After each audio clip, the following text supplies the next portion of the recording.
It is Monday, September 30th, 2019. It is 8 p.m. Pacific Standard Time, and so you know what time it is. It's time for a little bit of coin metal. And it was very fun. Get your ass kicked at Jiu-Jitsu Monday. I didn't do the early one. I wanted to. I woke up. I won the battle, right? I actually got out of bed. But you know, I'd worked so much the night before and gotten to bed so late that I was just like, you know what? I'm probably not even going to make it if I tried driving. So no, you know, you got to be prudent, you know? And so, yeah, unfortunately I did not get my virtually private class in the morning with Mr. Chuck, or Coach Chuck rather. But yeah, hopefully I'll be able to get that in next Monday.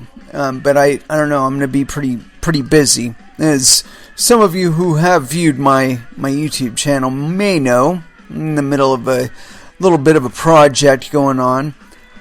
And those of us who are involved in such projects know it takes a lot of fucking energy. You know, it's not one of those things that's, you know, put a seed in the ground and water it and get some sunlight and it just grows and you do your thing. A lot of people think that's the case. No. No. So much more time, so much more effort goes into it. And this time around, I think I did all right.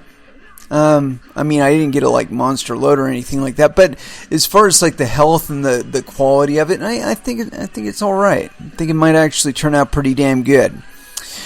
But as far as what we did in jiu-jitsu, we were doing this weird pass, and I was having the biggest trouble doing it, and it was from I want to say a half guard position, and you know, it was like if you failed in getting around the half guard, you know, that basically resetting it, stapling it down, and then redoing the knee slide and getting past that guard. Like I said, I had the hardest time with that one, and we did two of them, and you know, two different variations on the same thing, and on both of them, man, I was just, my orientation was off. I was having a lot of trouble bringing my outside knee over the downed knee of my opponent. And that's necessary in this particular pass in keeping their leg down so you can keep them oriented to where you can pass their guard pretty easily. But yeah, so I was having a little bit of difficulty on that. And I'm sure it was due to my entry, the way the angle I was coming in at. I think I need to find a better position to post on, you know, post my weight on, to kind of facilitate that transition, you know, swoop that knee on the inside. But yeah, it was a lot of fun, and you know, most of the stuff that we did today was a little higher energy. We didn't do a whole lot of sparring, just a little bit of positional stuff, and that was fine. Although it was more higher belts today, so it probably would have been one of those days where I get completely trounced either way. And I can admit that I'm not the baddest ass in there. I'm not even a badass. Shit. I don't have any illusions about my fighting ability. It's just, if it goes to the ground, I'm a little better off than I was 3 years ago. You know, and if that's the best that I can say about it, you know, that it gives me an opportunity to run away, hey, that's a day that I'll survive to fight another from. You know, and that's really all that's necessary. If it comes down to it, is getting the fuck away. Anyway, no, that's kind of sparse as far as jiu-jitsu info goes. I mean, we didn't do a whole lot of really a whole lot of variants. We did a lot more repetitions on these, and I liked that. Although I felt really lost during the movement. I don't know. It's another thing that I'm gonna have to, if I ever get an opportunity to get back into an open mat here and work it for a little bit. Anyway, let's go ahead and throw down into some music. And, of course, we're going to throw down some body count, because that's what we do. And as far as Monday goes, feeling like spicing it up a little bit. Let's see here. Something off manslaughter? Maybe something off bloodlust?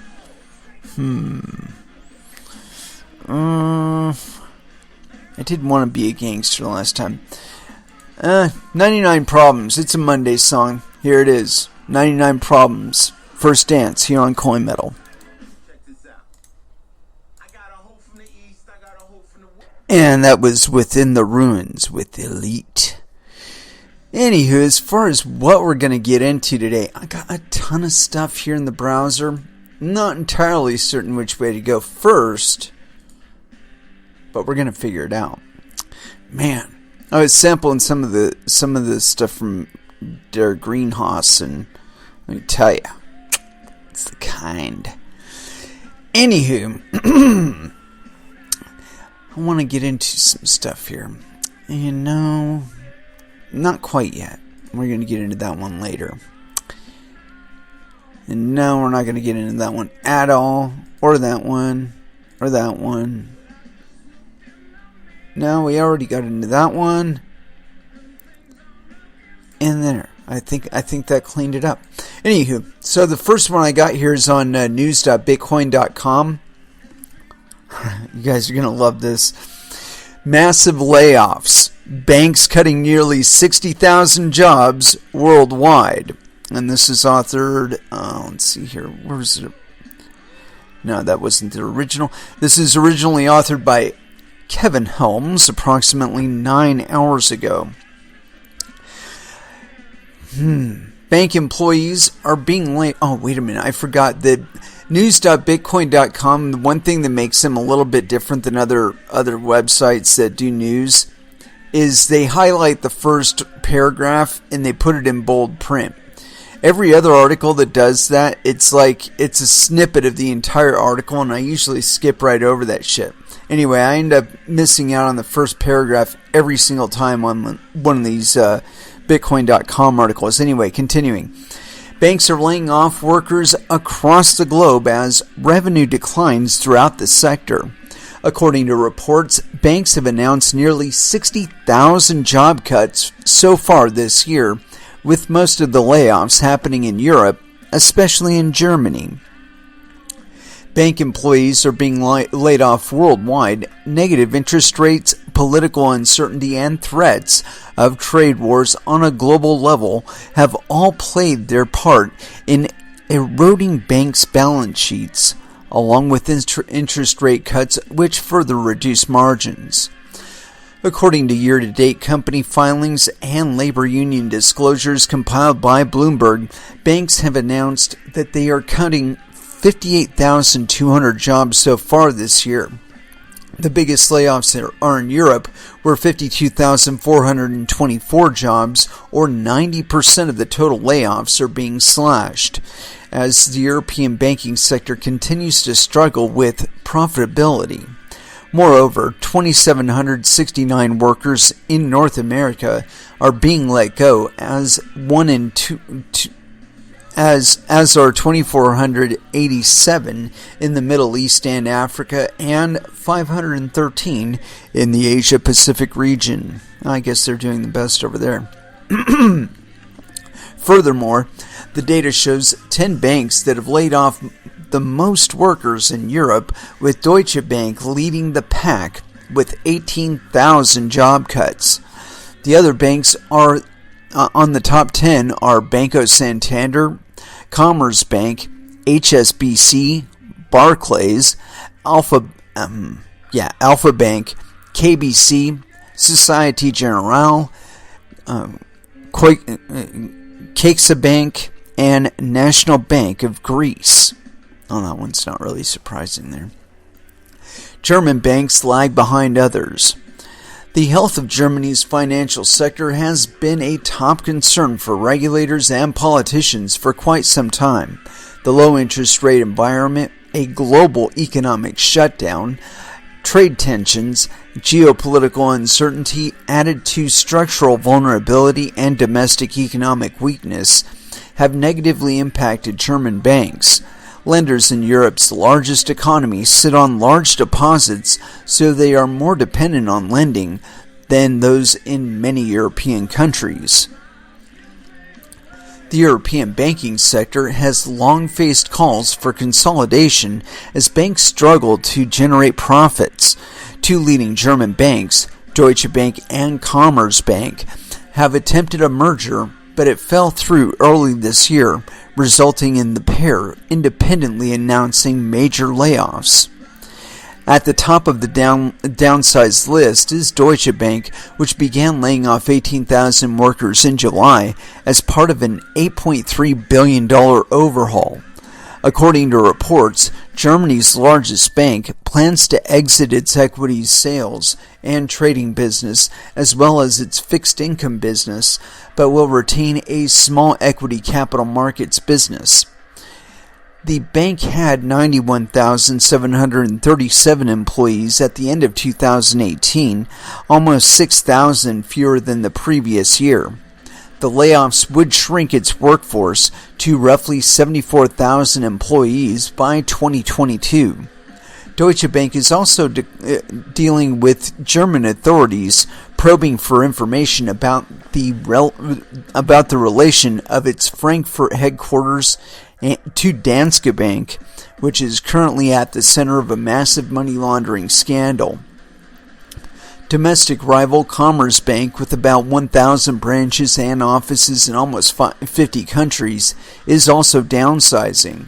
The German government is a major shareholder of this bank. Commerzbank announced last week a plan to lay off 4,300 of its 49,000 employees in some areas, but will add 2,000 jobs in strategic areas. A fifth of its branches will also be closed down in a strategy overhaul. Layoffs happening worldwide.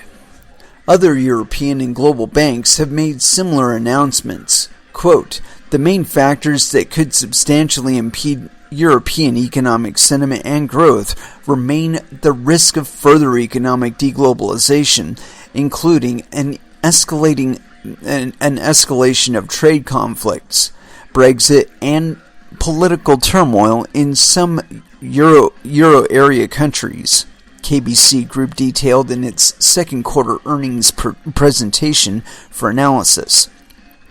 The bank insurance group employs 42,000 people, has 1,389 bank branches, and operates primarily in Belgium, the Czech Republic, Slovakia, Hungary, Bulgaria, and Ireland.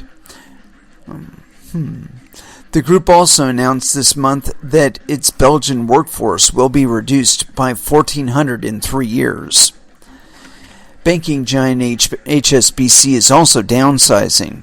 Following the stepping down of former CEO John Flint after being on the job for only 18 months, the bank announced in August that it will cut 4,700 jobs. CFO Edwin Stevenson said up to 2% of the bank's workforce will go. HSBC Group employs. Dude, he added an E in there. Fucker. 237,685 employees as of June 30th. British multinational bank Barclays already cut 3,000 jobs in the second quarter. CEO Jess Staley and CFO Tushar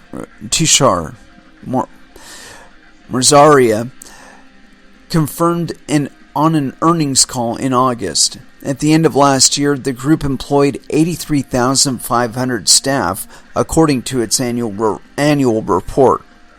Spain's largest bank, Banco Santander, agreed with unions in June to lay off 3,223 workers in Spain as part of the bank's effort to integrate Banco Popular, a financial services conglomerate with 1,600 branches across Spain.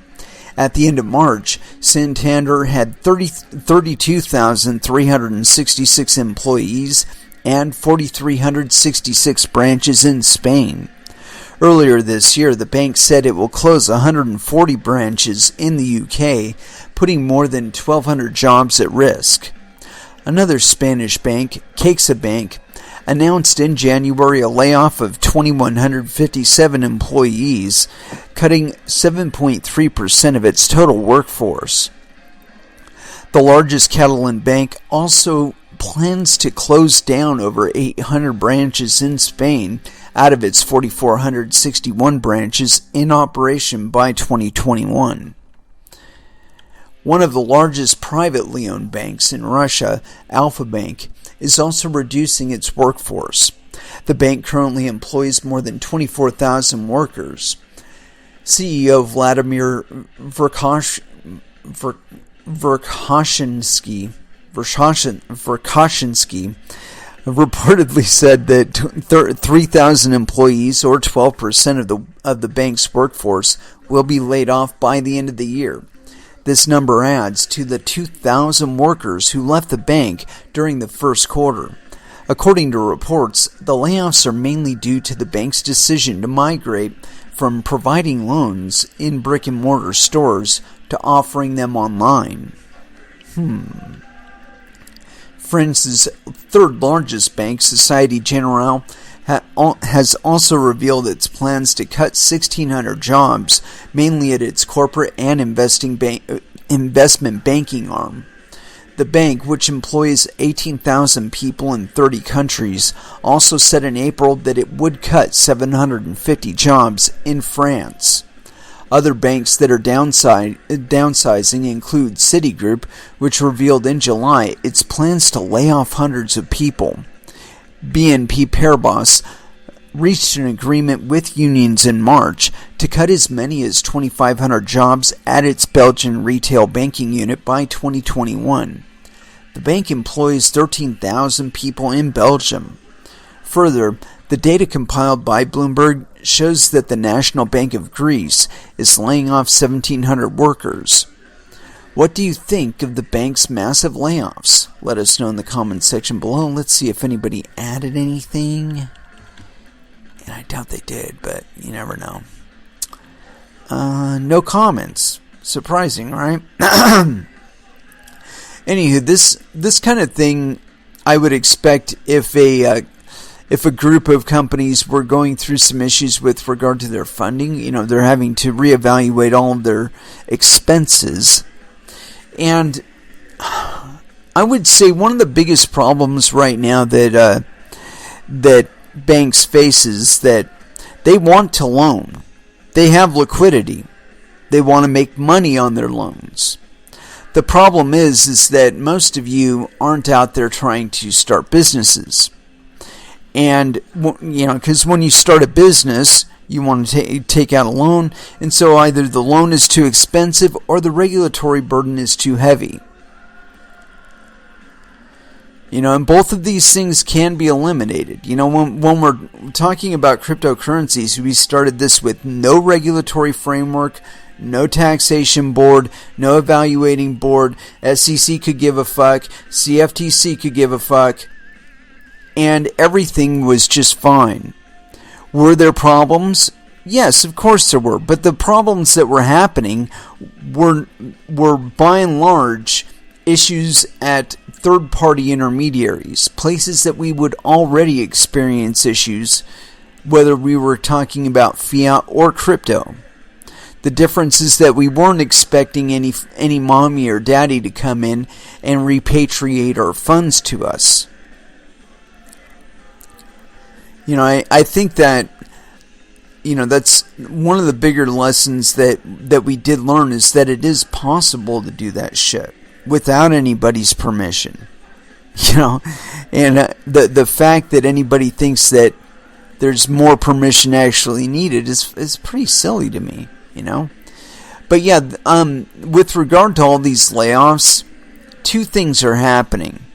Number one, they're getting rid of all of their fraudulent arms, that they can't get away with those frauds anymore. They're probably going to be spending the next 6 months to a year reassessing how to commit other frauds and then continue perpetrating frauds. I mean, it's like they keep getting caught doing it. So it's like, you got to think they've got a department that's all they're dedicated to is this fraudulent fucking activity. And at any time, the regulators should clamp down on some particular activity that they're engaged in. They cut off that arm of the octopi. They maybe let somebody go to jail if it was too bad or there was some other evil involved, like, maybe a murder or, somebody got raped or mugged or whatever. Okay. That's that's usually where the line is drawn. It's like if it was completely and solely financial, a lot of times these guys get off with a slap on the wrist. They get some parole, maybe some hit from a sanctioning body. It's like, oh, you owe us $50,000 plus whatever you made on the fraud, and everybody's happy. Except for, of course, the people that suffered in the marketplace. So yeah, banks are downsizing. And like I said, I would imagine that a significant number of the people that are being laid off, have been involved in things like money laundering and so on and so forth. We saw in that article that a lot of the countries that were mentioned there, those are known, at least in my mind, as being more lax on their regulatory requirements. It's like, as long as you're giving us these signals, everything is okay. We don't really give a shit about AML, KYC, terrorism, fucking suspicious activity reports. We don't really care. Just give us our cut. That's more the regulatory, the regulatory concerns there. But every once in a while they won't be getting enough of that money laundering money, and so they get investigated and, so on and so forth. But like I said, I think that, the regulators, they're really regulating it, in some places at least. And the fraudulent activity, the dark pools of money that, people have been managing behind the scenes and whatnot are becoming clearer and more transparent. It's like you see $50,000 worth of exogenous capital come in. You start asking questions. Gosh, who made this deposit? I mean, when it's primarily digital, that's all possible. And so I think that, now that we're coming into currencies that don't actually need a regulator like that in order to keep a global record, a persistent global record that anybody can verify on at any time, that's a better regulatory tool than anything right there. Did the transaction get into a block? Chances are it wasn't a fraudulent transaction. The trick then is, how private do we want to have our information be? And that's where privacy coins and stuff like that come in. But if you're doing it the right way, Bitcoin transactions are completely pseudonymous. And of course, there are other measures you can go about to keep from disclosing your location and having that information associated with the transaction. But of course, that's dependent on the means of transfer and the persons that you're transferring with. If they're not under investigation for anything else, it's probably not going to be coming up. I think that's the mistake that a lot of people make when they're looking at cryptocurrencies and you tell them that they're pseudonymous and they're like, oh, but they busted that guy. No. The way that they busted that guy was like this. They had some drug buyer, their informant, right? And they bust the person that is dealing with their drug buyer. And that person is involved with either somebody who's doing money transfers for them in cryptocurrency, or they themselves are involved in it. And so all of a sudden their wallet comes under review. And all of the addresses that are in there, they do follow-ups on. It's like, okay, who's these transactions going to? And you might get lucky and that person doesn't actually disclose it to the police. But at the same time, if your shit isn't pseudonymous, they're going to catch up with you. And that's how they associate things. But 9 times out of 10, the people that they're busting that are in connection with drug dealers and terrorists and all that other shit that are into crypto are only into crypto with them for that thing. For transferring crypto, for, giving them, give me $5,000, I'll give you $5,000 worth of Bitcoin, so on and so forth. But they have hard contacts with these people. They have email addresses. They have, Discord IDs. They have Facebook accounts. There's hard contact between those people other than the fact that they're doing business in cryptocurrencies. If you're doing it right, no one is the wiser of anything. But, of course, that depends on whether or not you're under investigation, and it's possible that everybody's under investigation all the time with all that computing power that's being dedicated to surveillance these days. And I don't know. I think that's why they had that big data center in Utah. It's supposedly a big old hard drive for the NSA to store all of our digital transactions, and not just transactions that are monetary, like any like digital packets that you're sending from one person to another, whether it be the streaming service that we're doing right now or a direct message on Facebook. And they record all that shit. Anyway, this is I keep getting on to this danger of collecting people's data, and this kind of illustrates it here. It's on CoinDesk.com. Fusion Network loses millions in private wallet hack. And this is by William Foxley, so yes, penis. And it was authored September 30th, 2019 at 1700 UTC.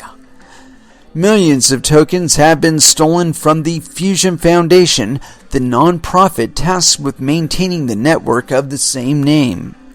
In a blog post, the foundation said one of its wallets, containing 10 million of the Fusion Network's native FSN tokens and 3.5 million ERC20 FSN tokens, had been drained Saturday. The thief's haul was worth an estimated $3.75 million as of press time. The Fusion Foundation went on to suggest it may have been an inside job, writing, quote, "There is uncertain evidence showing that theft may have been caused by personnel related to the Fusion Foundation." The Fusion Foundation launched its mainnet last summer and has been migrating FSN tokens away from the ERC20 standard. The interoperability platform aims to bring legacy financial institutions to the blockchain by facilitating the transfer of stablecoins and other digital assets. In an interview with CoinDesk, Chief Product Officer John Liu said the foundation has a good understanding of not only who the hacker is, but how they demonetize their loot. Quote, "This is not a newbie hacker. This criminal has been preparing this in advance," Liu said via phone Monday. Quote, "He was well prepared to implement this." Liu said the foundation has been tracking the whereabouts of the coins and working to isolate them. To date, most of the stolen funds have gone through exchanges BitMax and Hotbit.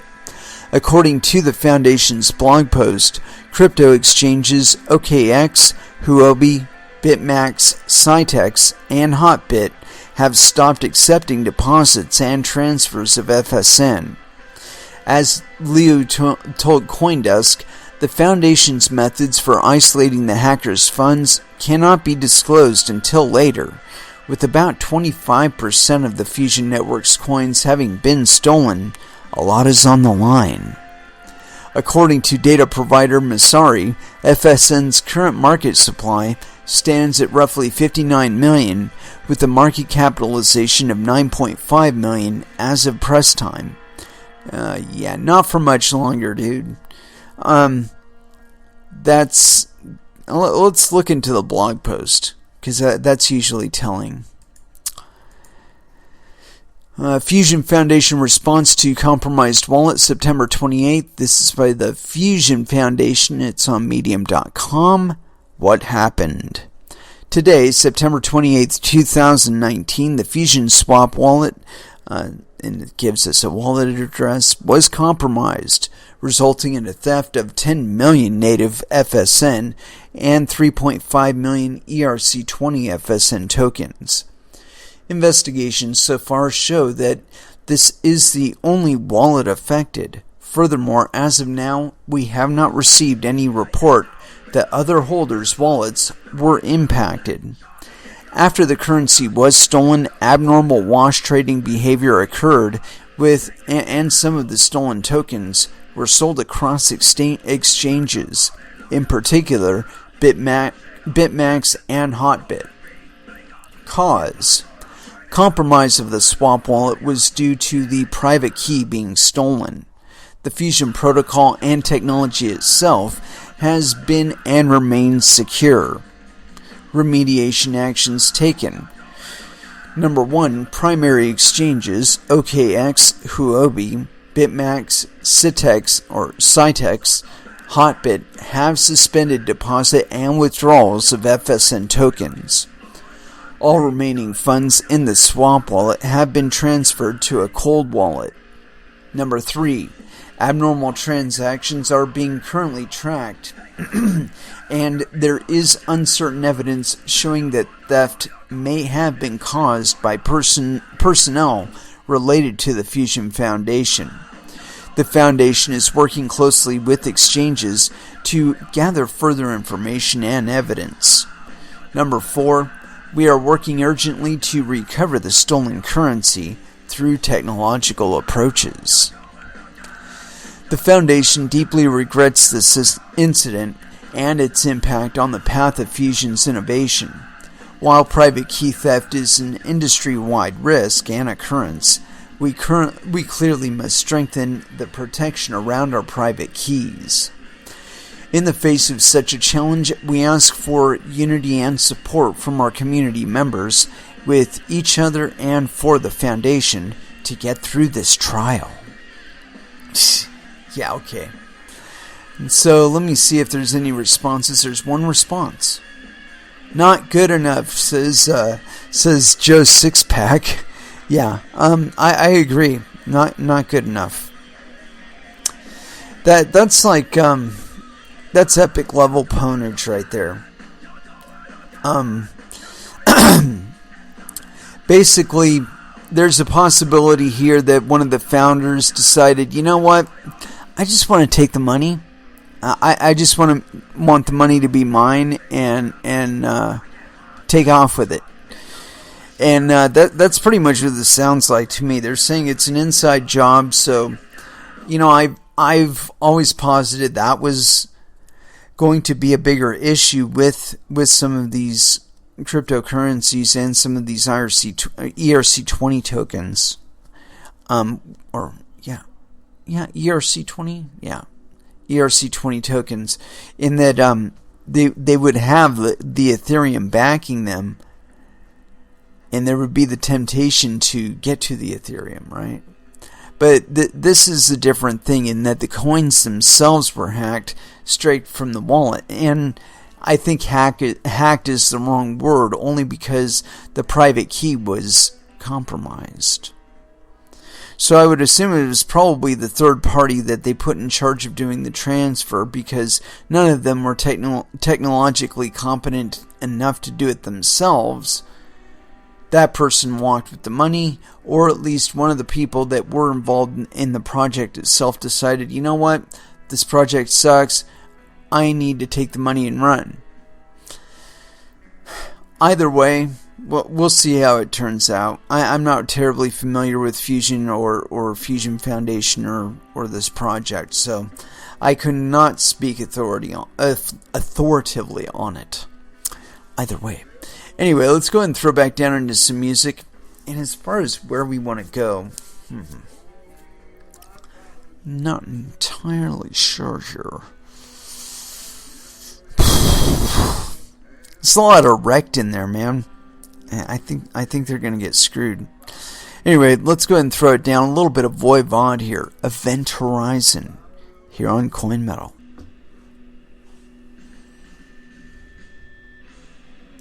And that was Metallica with Welcome Home Sanitarium. Yeah.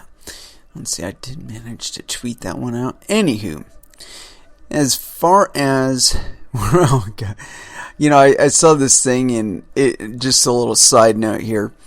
And it's one of my big problems with the quote-unquote future is, we've got these little drones, and there's people putting up videos all the time about their drones and whatever. And I'm looking at this thing, and it's a light show that's done with microscopic drones or small drones with little LED lights in them. And they do all these wonderful patterns, and they do all this wonderful flying and shit. And I'm thinking to myself, why am I still driving to work? If they can program a series of little drones to do these intricate fucking patterns and shit, why am I still driving to work? Why am I not flying to work? I don't understand that. There's something wrong there.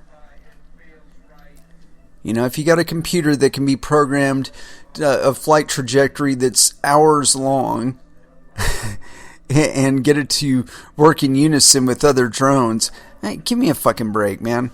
There's no reason why we should be stuck on the ground still.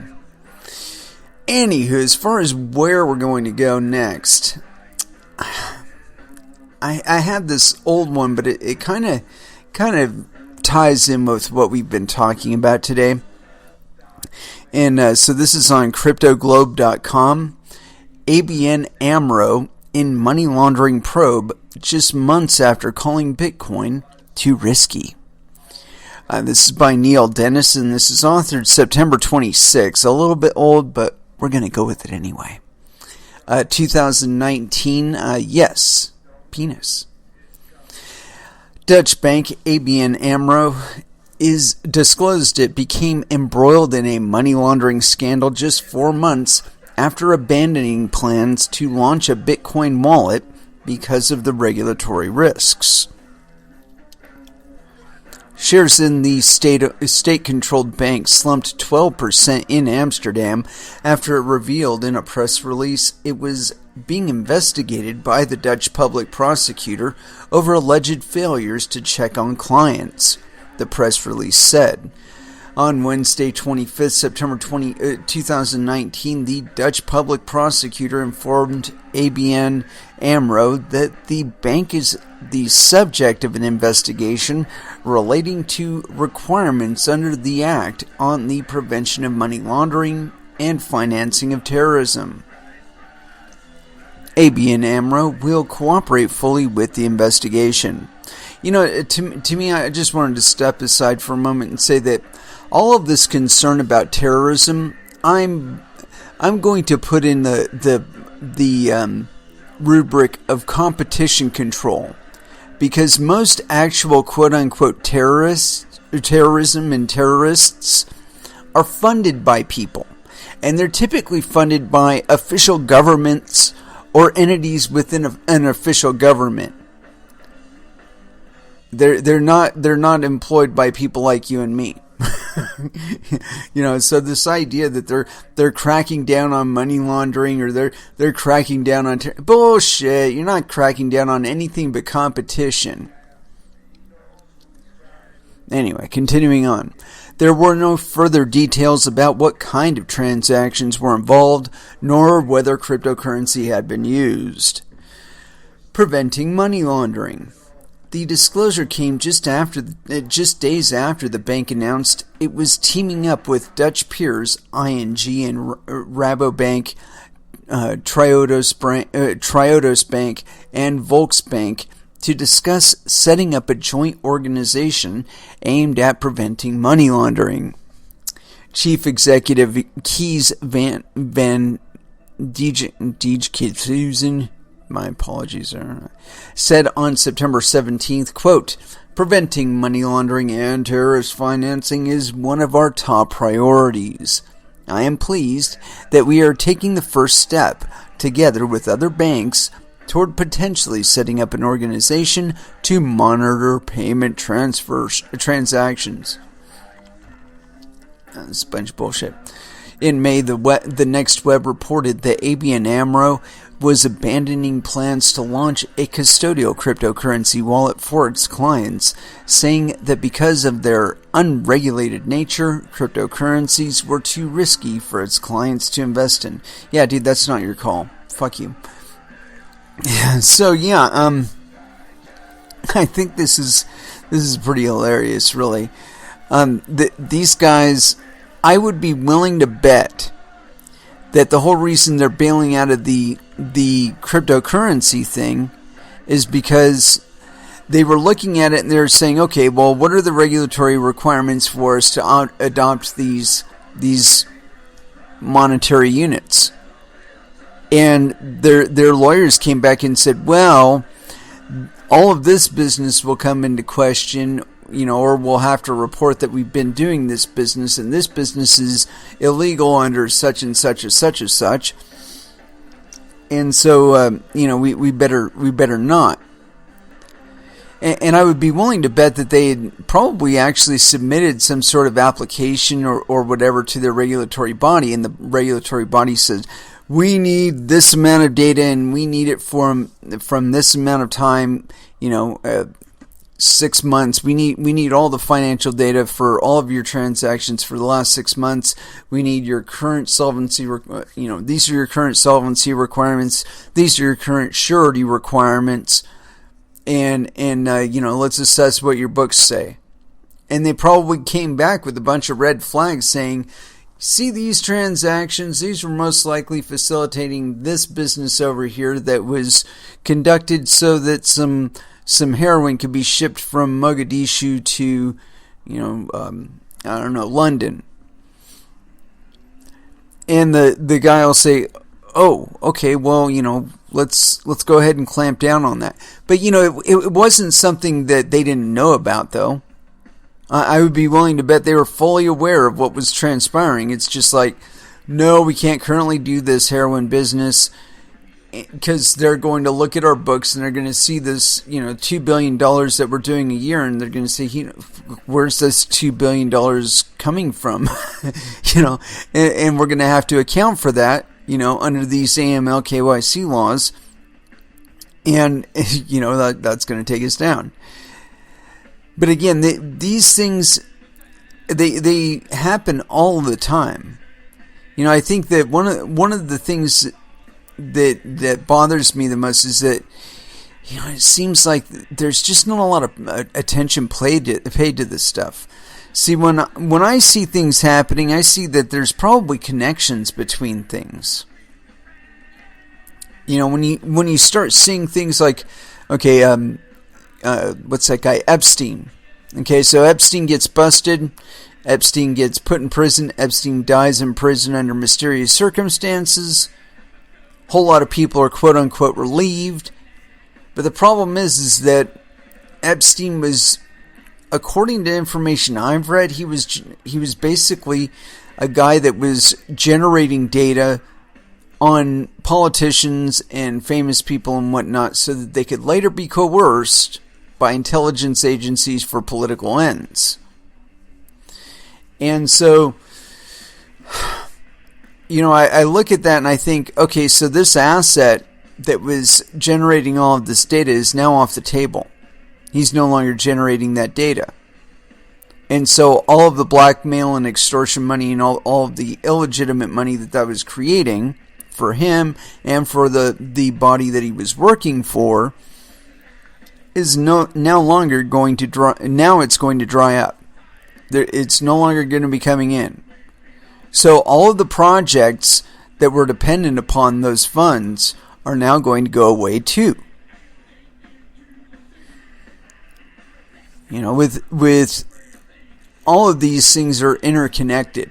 There's nobody out there with big money that isn't heavily entrenched in several projects that, on the face value don't seem to be directly related to them. And so them going down, it doesn't seem like it's going to do anything, right? But I'll give you another good example. Weinstein. Do you really think they got as close as they did with Epstein without putting the arm on Weinstein? My answer is no, because both of them were related. So I would, when I say related, I don't mean, they were relations of one another, although they very well may have been, I don't know. But the connection that I'm talking about is Epstein's little, how should I say this, his richesse, his little private island that he was letting all this shit go on in. But of course, you have Weinstein, who can facilitate access to actresses. And I've heard many times that there's, really famous people or really famous actresses, rather, that get involved in that shit. They get a little desperate for money. It's like, hey, man, an acting job is an acting job, whether or not it's on the silver screen or, creating some blackmail material for a intelligence organization. It's still an acting job, right? But anyway, back to that. It's like, so you got Weinstein, you got Epstein. Both of them were related, and then you're seeing things that both of those people were into are collapsing. Where people that were related to their business are collapsing too. I don't know, it makes me believe that there's a lot of projects like throughout crypto and throughout finance that were interdependent or still are interdependent with several international machinations like what we're talking about here. And it's only international because it's happening on a small group basis, and the small group isn't necessarily involved in this, or isn't a citizen of the same nation as the other participants that are involved. But it's like dominoes falling. And I think over the next year we're going to see some major projects and some major entities in the cryptocurrency space fall because Epstein is no longer providing money to the MIT group that was providing money to projects within crypto. And so, I think some of those projects within crypto were using that as their, that was their bankroll. They were getting like $50,000 a month or some shit like that as their operating capital, and so they're able to pay for things like astroturfing campaigns and hashing power on other people's machines. They're able to rent the hashing power. Well, again, that goes away, the hashing power goes away, or at least it changes hands. It doesn't necessarily go away. But when it does change hands, it takes on the values of the people that whose hands it's changed over to. So if you say we have an organization that is willing to take money from an organization to mine a certain way and to flag support for certain BIPs, and that's enabled certain things to happen on the Bitcoin network that it wasn't necessarily designed to do. Well, when their funding goes away and they're no longer able to drive it that way because, there's not enough traffic on the network to maintain them and their operations. And so they've had to supplement from Epstein's money coming from MIT. Well, Epstein's dead, so he's no longer paying MIT, and so they're no longer going to get money. And so again, the hashing power that they're directing won't necessarily go away, but it'll become available for somebody else. And that may very well have happened relatively recently. We had like a 30% dip in hash rate, and then it spiked back up again. Well, that could very well have been somebody basically, changing hands, that hashing power was coming from one source that source could no longer afford to do it. There were people that were waiting in line. It wasn't necessarily profitable for them to mine given the amount of miners that were out there, and so they left their hashing power on the sidelines or mining something else. And then they switched over to Bitcoin when they saw that dip in hash rate because they wanted to take advantage of it. Higher likelihood of getting coins and whatnot. But again, it's those kind of changes as Bitcoin matures and goes along in the people that are participating and their value systems, their mentality, their reason for being involved. These will all govern whether or not Bitcoin will remain a project worthy of investment and worthy of trust with your funds. And it's the same with any other cryptocurrency. Bitcoin just happens to be bigger, so it's kind of like turning the Titanic or something like that. You're not gonna rotate that thing on a dime. However, it is possible to turn it, and it would be quick enough to shock a lot of people. Personally, I would like to see several BIPs, just all of the miners just stop supporting them. Everything from BIP 7 on, because there was a little thing, I think it was in BIP 9 that facilitated the start of SegWit, and so roll it back to before we had SegWit in. That would be really interesting. Jihan Wu did it before.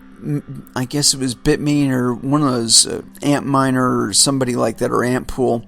Had a bit of an issue with regard to their funding, but right before that, for about a week or so, I think it was, they stopped supporting SegWit, and so they were mining traditional legacy transactions only, blocks that included legacy transactions only, and so to me it was a big display saying, hey, yo, this is still possible. We can still do this. We can still go back to what Bitcoin was supposed to be. And so, whether or not the rest of the world catches on to that, I would be surprised. But it would be cool. Anyway, let's get back into articles here. I got another one here. It's these guys, Venezuela. We talk a lot about Venezuela on this show because, as far as I'm concerned, they are like the incubator. We get to view the entire span of action-reaction to the worst, dumbest fucking ideas in cryptocurrencies being executed on an official level. Okay, we get to see it happening in Venezuela. So things like a state-issued ERC20 token, that hasn't gone anywhere. That before that, we had Venezuelans starting up mining. So the cops started busting the miners. They didn't necessarily make it illegal to mine, but they started busting the miners and confiscating their gear. Well, it was predicted that when that happened, then you would have to worry about the cops stealing the gear and setting it up at home, which is exactly what fucking happened. More importantly, the next thing that happened, which was that the Venezuelans started mining altcoins and Ethereum on what could be easily classified as gaming machines, gaming desktops.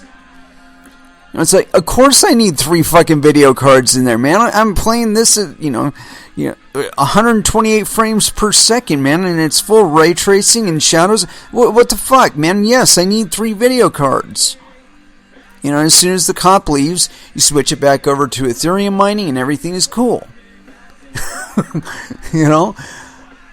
That's the reality that they went through there. And I would imagine it's still going that way too. But by then the mining is so diffuse, because you only have so much of it happening in any one place, that those Venezuelan miners are probably a lot more sophisticated in how they're doing things like generating electricity, where they've switched to solar setups and other such means to basically disappear themselves on the Venezuelan grid. So anyway, like I said, they're like an incubator where we get to see everything happening, or as it will play out, relatively speaking, everywhere else. I think that when any entity, any national entity experiences an issue with its fiat currencies, that people will just naturally try to transition to other means of retaining their monetary value. This includes buying collectibles, it includes buying property, it includes investing in companies on stock exchanges, and it includes buying cryptocurrencies. Because whatever their rate of depreciation may be, in relation to fiat currencies, they do not depreciate, they appreciate. Meaning the worse that your fiat currency gets, the better cryptocurrencies get by comparison. And this hasn't stopped happening with the US dollar. It only seems like it has right now because the market is really contaminated with all kinds of securities, but they're not ICOs, they're not ERC20 tokens, and they're not any CryptoKitties or anything like that. No. They are these stable coins, quote-unquote stable coins. Those are securities in my book because they have an issuer, and we do have to trust that the issuer does have the liquid capital to back up their coins at a one-to-one basis with a fiat currency. And we already know the biggest of them, Tether, can't. Their own disclosures indicate as much. And so, to assume that any of them, when the biggest one could not stand a full audit of their books, you have to assume by default that the rest of them are just as fucking insolvent. The fact that people don't offends me. It's like you people just do not understand what you're doing here. If you're trading a cryptocurrency for a proxy, not the real thing, a proxy for a fiat currency. I mean, there's a really good chance that the exchange is operating at an illiquid state on their capital reserves on the fiat side. There's a distinct possibility of that. But when you include an additional third party in there, i.e. the issuer of the stable coin, you can damn near bet 100% that it's illiquid, because the exchange itself is probably working on fractional reserves, but you can guarantee the stable coin issuer, distributor, whatever, the chances are they are in fact insolvent.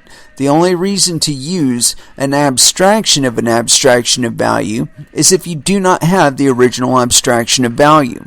I.e., so if you don't have the gold, you issue gold certificates, and then you buy the gold back from the market after you devalue it. But that's beside the point. It's neither here nor there.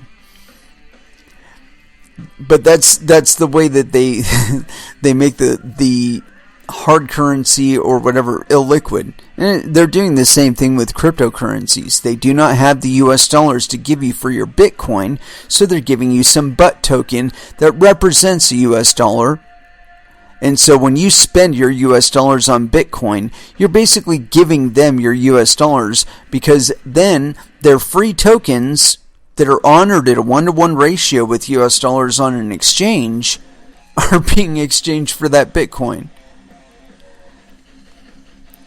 And it was free for them, so of course they can afford to sell those tokens at a discount.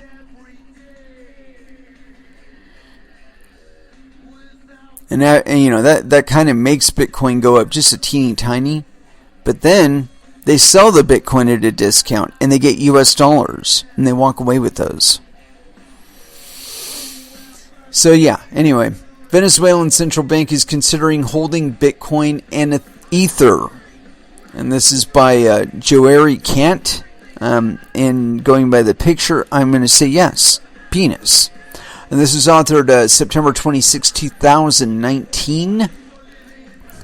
Venezuela's central bank is exploring the possibilities of holding Bitcoin and Ethereum in its coffers, according to anonymous sources who reportedly have direct insights into the matter.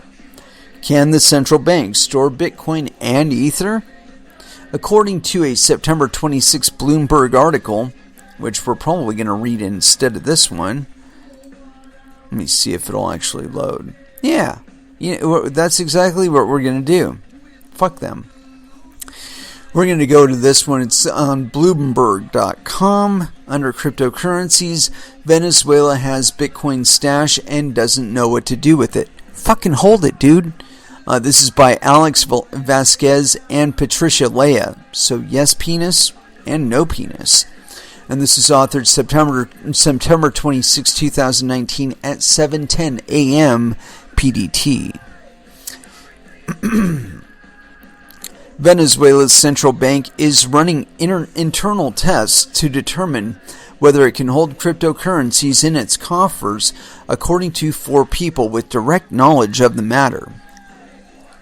The efforts come at the behest of state-run Petróleos de Venezuela S.A., which is seeking to send Bitcoin and Ethereum to the central bank and have the monetary authority pay the oil company's suppliers with the tokens. According to the people who asked not to be identified, discussing internal deliberations.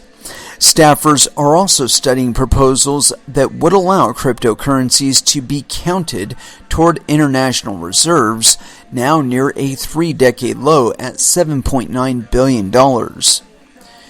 U.S. sanctions against Nicolas Maduro's authoritarian regime have largely isolated Venezuela from the global financial system, exacerbating one of the world's most severe economic crises and forcing officials to use a patchwork of methods to move money around.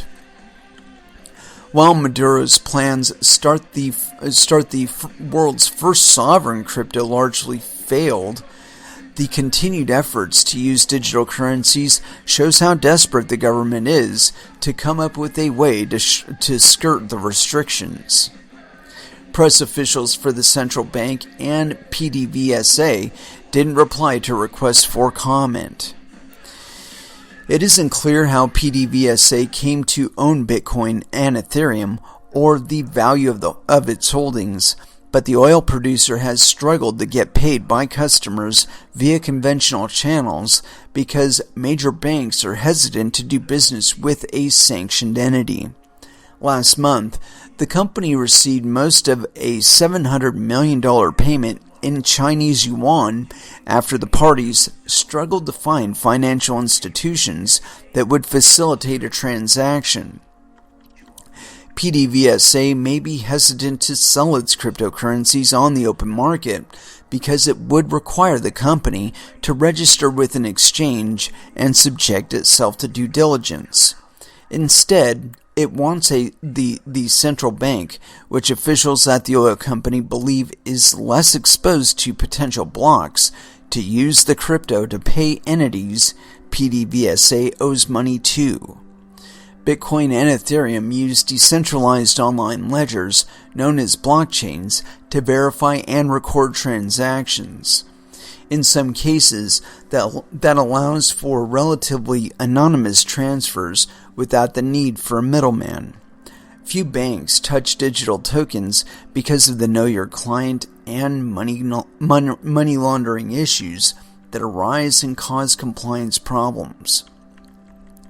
Cryptocurrencies have staged a comeback this year following 2018's rout, thanks to expectations of greater institutional adoption and Facebook Inc.'s plan to launch a coin, but remain quite volatile.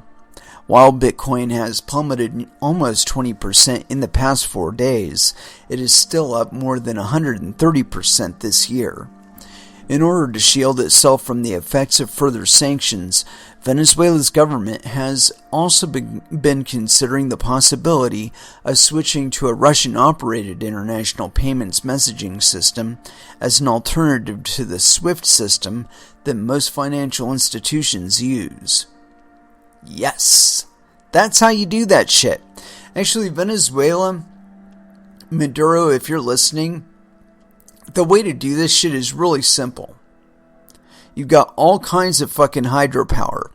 Set up an official state-run mining facility and mine cryptocurrency, mine Bitcoin, mine shit that is already out there. Don't worry about creating your own token. Don't even bother. Mine Ethereum.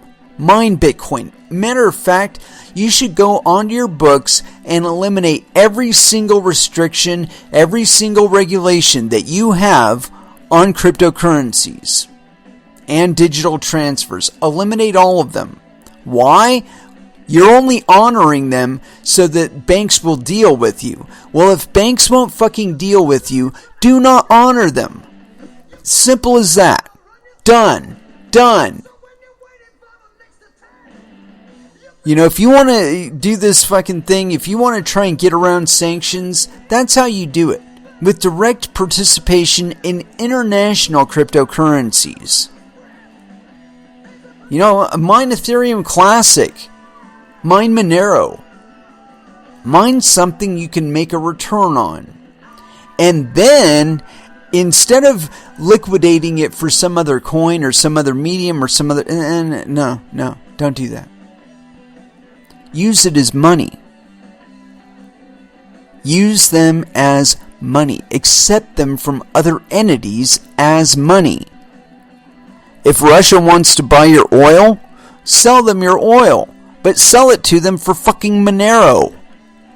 Or Bitcoin. Or Ethereum. Don't even dip into the fiat system at all. And all of a sudden, you will eliminate every single embargo, every single sanction, every single financial restriction that you've experienced in the fiat currency system. Bam, gone. Erase it right off the chalkboard. It doesn't exist anymore. It's no longer your problem. It's very, very simple. The problem is that you have your own monetary system in place, and you have the banks, and you have people that you owe money to. If they are willing to accept cryptocurrency as payment, you can do the full loop. Pay your creditors in cryptocurrencies, accept payments in cryptocurrencies. Done and done. Charge a small premium on your oil transfers. Maybe a tax on your transfers out to your collectors or whatever.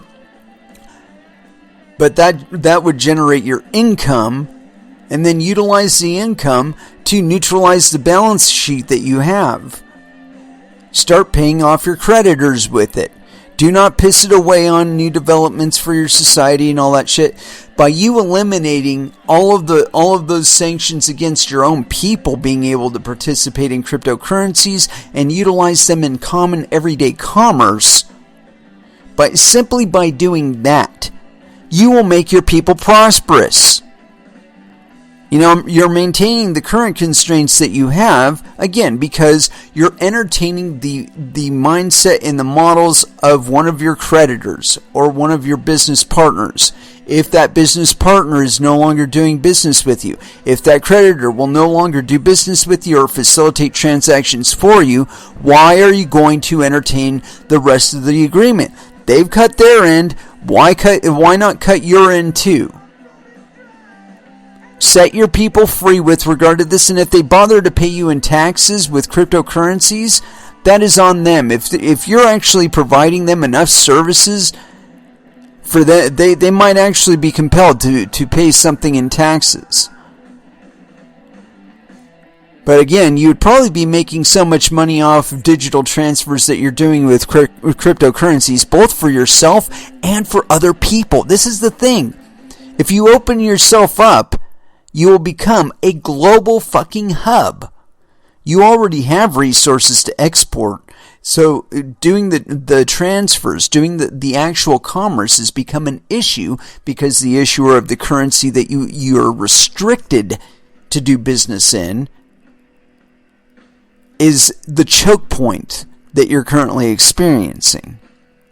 So again, there are plenty of tools out there to get around those choke points and do so completely legally. You know? And the fact of the matter is that doing it that way, it would also open you up to the capability of doing business with people in the United States, despite whatever embargoes or sanctions may exist. And so people that have money can buy stuff that you have that they want. They currently don't have any access to. And then it's just a matter of getting it to them. And that's a whole different other thing that needs to change too. But I think the biggest problems that we're experiencing now in the 21st century is because we're used to the walls that kind of contain things in the previous several centuries being adequate to continue to contain things. That's just no longer true. Okay? You got kids flying around drones with fucking video cameras on with their iPhones. They're controlling the drone with their iPhone and they're recording shit and uploading it directly to the internet. And give me a break, man. You can't exist in that world and have an effectual embargo. I'm sorry, especially with money being digital too. Whether or not we're talking about cryptocurrencies, just the fact that they're digital at all means that they can be transferred digitally. So yeah, I think that we're still trying to grow out of the 19th century thinking, and we're going to continue to experience this. I think until Venezuela or Greece or one of these other countries that has been made poor solely due to the distribution of monetary units by central bankers. Their dependence on those central bankers issuing their coins and being willing to extend them credit and whatnot is the only thing that's been keeping them alive. It's a dependency that, if it were eliminated, would change their financial status overnight. And I don't think it's going to take too much longer for people to figure it out. There's liquidity squeezes going on everywhere out there. I think there's a high likelihood that it already exists to some extent. That there's about 3 to 8% of the population that's already doing transfers via cryptocurrencies, doing full commerce via cryptocurrencies, unbeknownst to the other 97% of us. And that includes governments and companies and corporations and all that other shit. They just don't know about it. I don't know. I think there are too many technologies out there that once we put them all together, we just make all modalities that we have for regulation and monitoring completely irrelevant and obsolete. And I got this next article here. It's on decrypt.co. European governments give green light to crypto. Ukraine and Italy sanction crypto initiatives. This is by Robert Stevens. So yes, penis. And this is authored September 30th, 2019. Governments in European countries made moves last week to support the spread of an all things blockchain. The Sicilian Regional Assembly, SRA, approved a bill last week to establish a food traceability blockchain network, and the Ukrainian government made plans to legalize cryptocurrency. Yeah, good luck with that. Sicily is famed for producing, is famed for produce, including olives, tomatoes, and almonds. Such exports are heavily protected by food laws that producers have to follow in order to receive the coveted DOP labels, proving their authenticity. But despite regulation, corruption is endemic in Italy's food industry. The new regulation pushed forward by the populist Five Star movement sees the island use of blockchain technology to help trace food from farms to mouths. In Ukraine, meanwhile, the soon-to-be digital transformation deputy minister Alexander Bornyakov announced in a recent presentation plans to authorize the legalization of cryptocurrencies, according to a report by Ukrainian news publication Liga Media. In Ukraine, crypto's legal status is somewhat fuzzy. It's not illegal, but it's not quite legal either. Bornyakov said that, quote, people who profit from cryptocurrencies should get out of the gray zone and start paying taxes. They're not going to do that. To this effect, he said that the incumbent minister, Mikhail Fedorov, will give the green light to the authorization of cryptocurrencies. Yeah, this is some sort of request that we get legit, and they'll say it's authorized then. And I don't think that's going to happen. There's nothing they can do about it. Basically, that's what they're saying. Crypto has found government support outside of Europe this month too. A couple of weeks ago, ICE, the owners of New York Stock Exchange, backed a regulator-backed Bitcoin futures contract exchange and custody service. Is crypto coming in from the cold? No, we're not. I think that what participation we do see on Backed is going to be relatively limited. It's not actually all that big now. But I don't think it'll be all that big in another 6 months.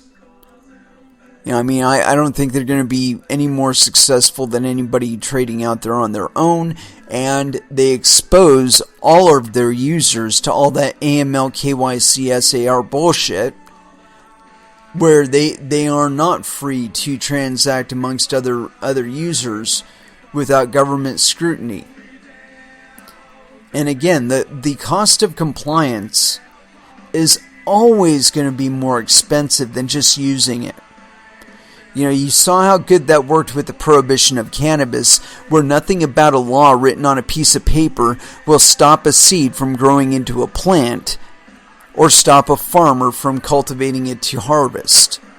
And so we've had 80 years of prohibition, and still goes on in some states in the United States and at the federal level, at no effect. People are still smoking pot out there. Actually, a significant number of them are. And just to kind of exemplify that, when I first moved up here to Oregon, the legal status of cannabis was such that only those with a medical card, who are a relatively limited number of people, were able to grow or use cannabis. But despite that fact, when I would go to 7-Eleven, or I would go to Albertsons, a grocery store, or I would go to the local store, the little mom and pop AM PM style store that's got the gas station out front and all that store, no matter where I went, Dairy Mart, any place I went, I could acquire Swisher Sweets and huge 6-inch rolling papers in pretty much any flavor I wanted. Now, I never understood that. I didn't understand it to begin with anyway. Especially because, there's a relatively high number of smokers here. But despite that fact, and the fact that there were Swisher Sweets everywhere, in multiple flavors, I never saw a butt for a Swisher Sweet in a public ashtray. Ever. And it took a while for me to put two and two together. And then I started smoking pot. Again, it had been a while. I'd taken some time off. Anyway, I started smoking pot, and then all of a sudden it dawned on me. It's like, oh, okay, that's why there are cases of butane here.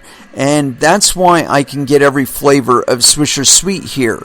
Is because the number of people smoking pot around me, despite its legal status, is about 60%. That's why there's a significant enough market out there for blunts, which is a relatively limited number of people within the cannabis smoking community. In and of itself, they're like a subset of a subset.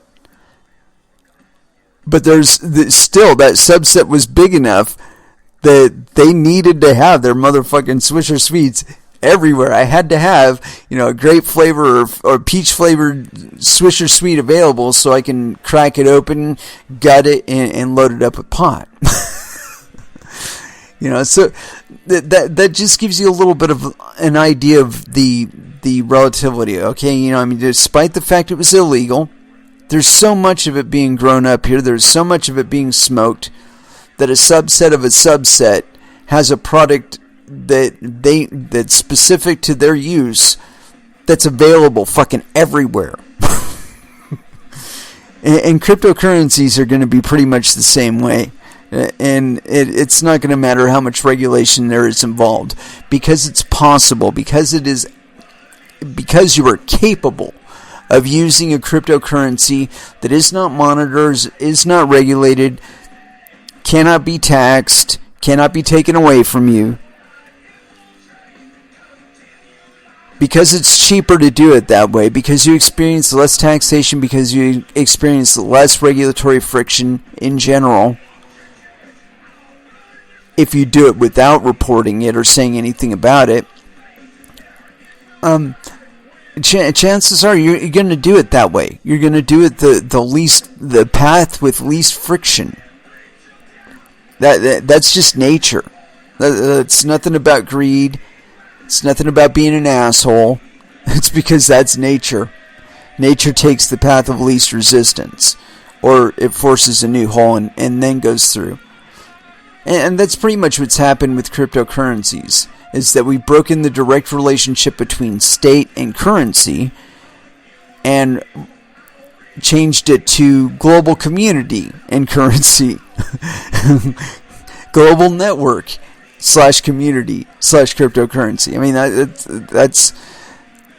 that's pretty much the thing that's been needed for a long time, I would say. And it's nothing new. People look at cryptocurrency and the possibility of individuals being able to print their own or create their own and distribute it out to the planet. People think that's new. That's not new. Back in the 1900s, early 1900s, all through the 1800s, all through the 1700s, there have been several mediums of script.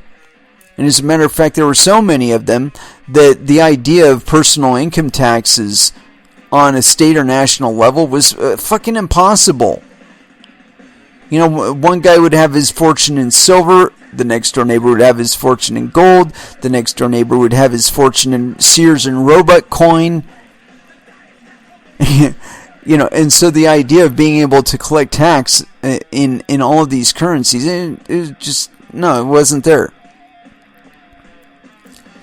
I think that within the way that cryptocurrencies work, I believe there's the possibility that nations, rather than surviving through taxation, would be surviving through what hashing power they were able to produce and distribute out to the networks of the world.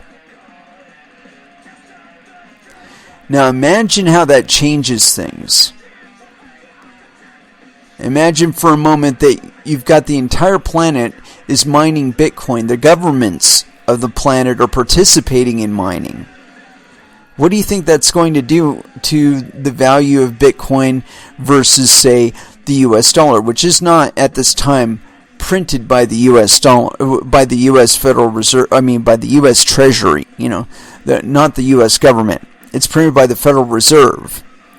I think it would vastly devalue the Federal Reserve note versus United States coin or United States mining.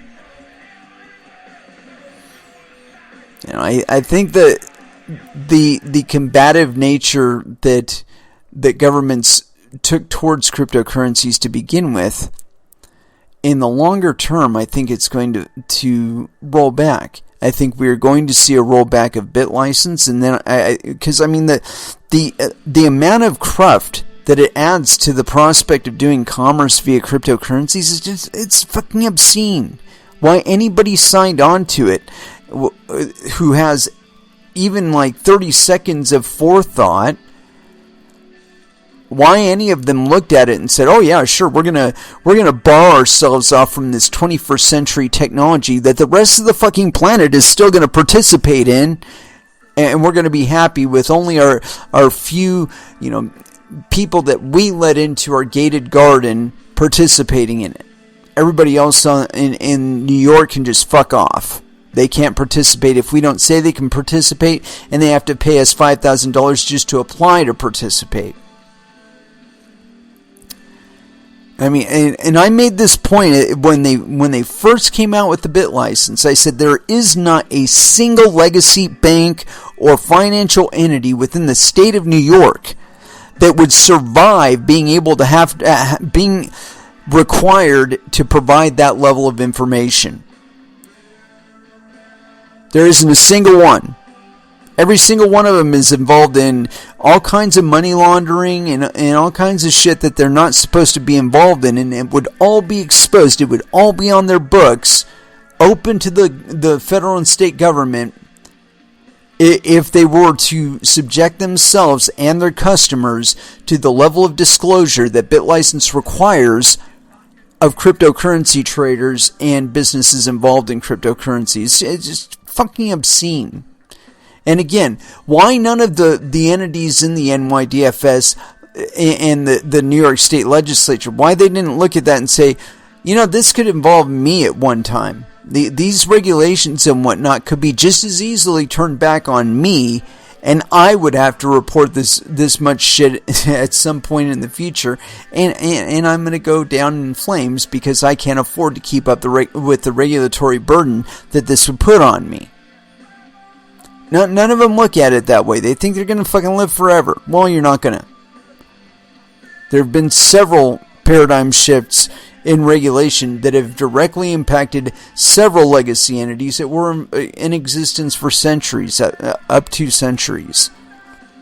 And just a little change in the requirements for reporting and whatnot, all of a sudden they couldn't get away with the criminal activity that they were doing in the background, because it suddenly became transparent and obvious to the regulators, and those laws that they championed and they lobbied for were turned into a sword against them.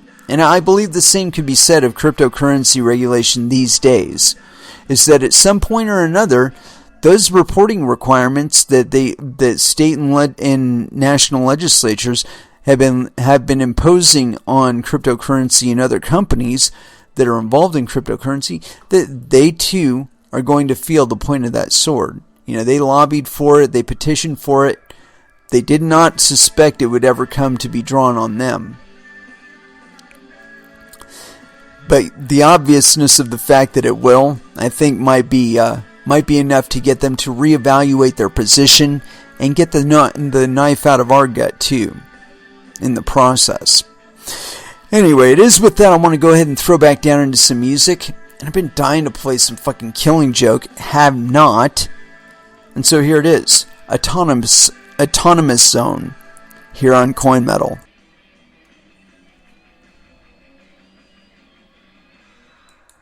And that was Megadeth with Peace Sells. And it is with that I'd like to wrap up this episode. Thank you very much for listening. I certainly do appreciate the support. We will be back again on Wednesday at 8 p.m. Pacific Standard Time. So until then, I want y'all to trade safe. Do your homework. And watch out for your own bunghole, because nobody else is going to do it for you. And as far as our last dance is concerned, I want to throw down a little bit of Mastodon here. Oblivion. Here on Coin Metal. Thank you again for listening, and y'all have an excellent evening. Good night.